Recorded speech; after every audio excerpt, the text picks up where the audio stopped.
Alright, once again, Brad Lee attempting to give you some information before the internet or some unknown force, possibly a malfunctioning camera, prevents me from getting the word out.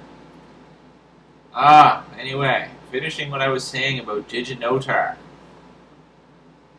Digital certificates and other... Anyway, the bottom line.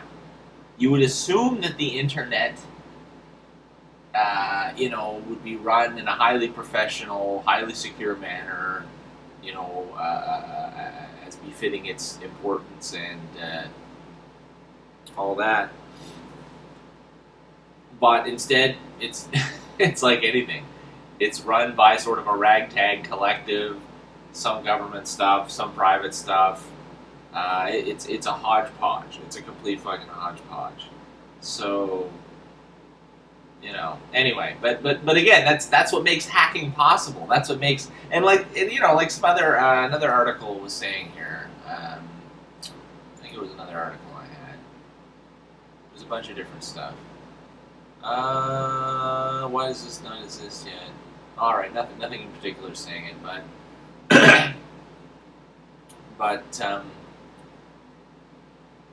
yeah, everybody's hooking up things to the internet, hooking up the power grids and everything. Probably because maybe that the techs can remotely fix certain things, and therefore they're not going to leave their houses. But of course, if they can remotely fix things, then if their security is compromised, then attackers can remotely do whatever the hell they want. They're making the stupid sci-fi cliches of the hackers, accessing the power grids and crashing this, and they're making it possible by setting it up so that it's possible, even though it doesn't have to be, and it shouldn't be. It's moronic. The military has a little bit more sense, but even there, they have a huge amount of information in a way, I don't know, it's extremely easy to get leaks, which is, of course, what's happened. All you need is one guy, one person that spends a slight bit of effort, and you've got a massive data breach. But that's just going to keep going on until, again, I don't know, people change. They're like clay, or I guess you have to beat them with a club until they're in the right shape. They don't really change on their own very well. Well, the one I wanted to start, the one that started this little collection of links, and I thought, okay, this is worth a post, was actually this one. Because this is, again, this is so the trend. This is so just like the trend that's been happening, of course, since 9/11, to the 9/11. That again, it's very surreal, and again, very cyberpunk. The Patriot Act. That was, of course, the Patriot Act, which is, of course, an act that allows the government to spy on Americans. That's the Patriot Act. It's a bit like having the, and now we have, they finally over the patent, is it patent? I always get that wrong. I think I'll call it patent for now. The patent system, has been broken for forever. As many people know, or well, I don't know. Anybody with any intelligence knows. No, correction.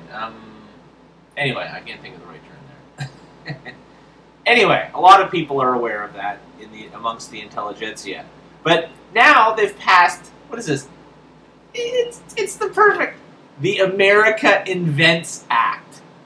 This is right out of, isn't it? This is right out of a novel, isn't it? Seriously. The America Invents Act changes the way one can obtain patents to a new first-to-file system, replacing the old first-to-invent system.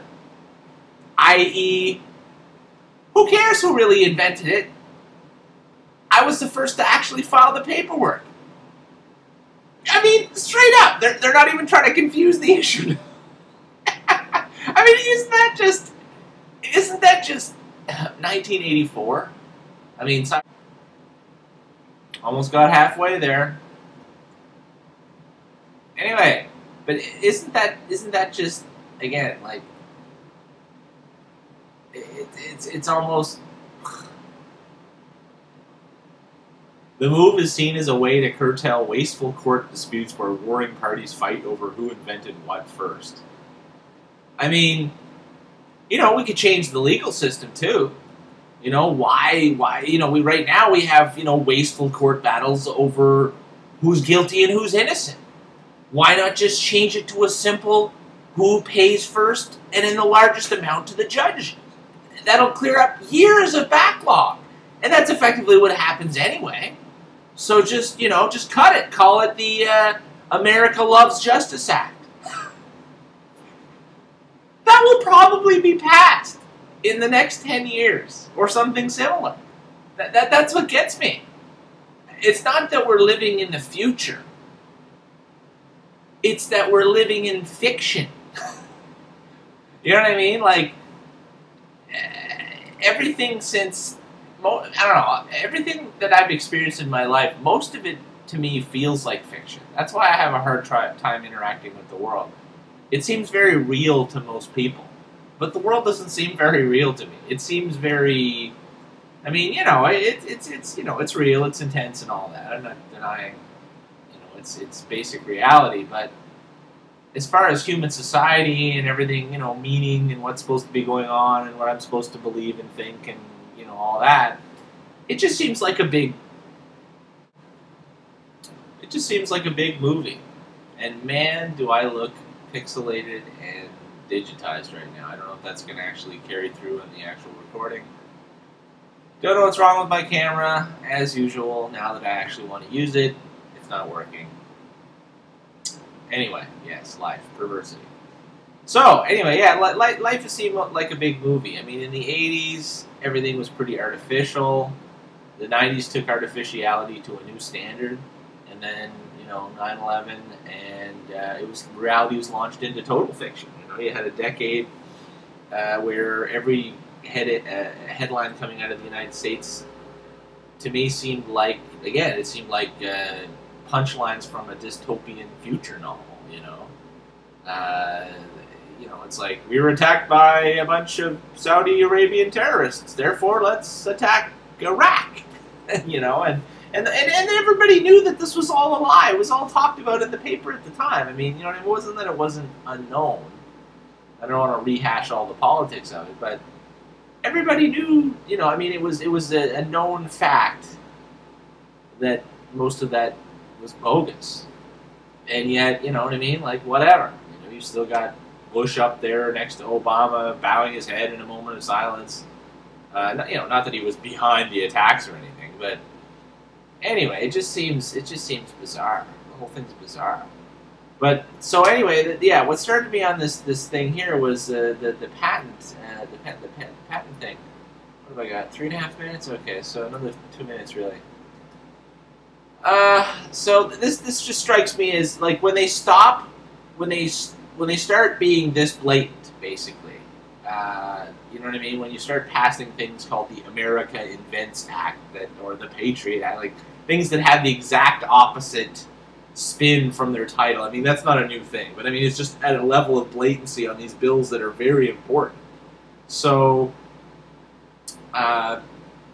when things are that out in the open, basically, again, the system is so broken that everybody knows it at this point. This means it's in seasons-wise, it's in the winter phase, meaning it's almost about to collapse. You know what I mean? Like, the States is basically on its... It could be another 100 years, but it's basically on its way down. And everybody knows it, and that's part of cyberpunk. I mean, cyberpunk, that's why I call it cyberpunk, because it's dystopian, you know what I mean? Like, the future... It has a lot of interesting, good things in it, sure. Not... It's all the way you look at it, but... Again, ever since...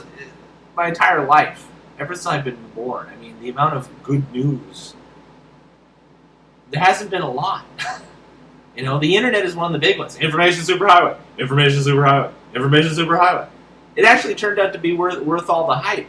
Thanks Al Gore for inventing it all. No, not really. I know that's not. Yeah. Anyway, but anyway, so this was number 2. I still didn't get too far. I'm gonna have to get a webcam. Maybe I should take donations and give me a webcam. Maybe I will do one more of these tomorrow, or maybe not. We'll see. Later.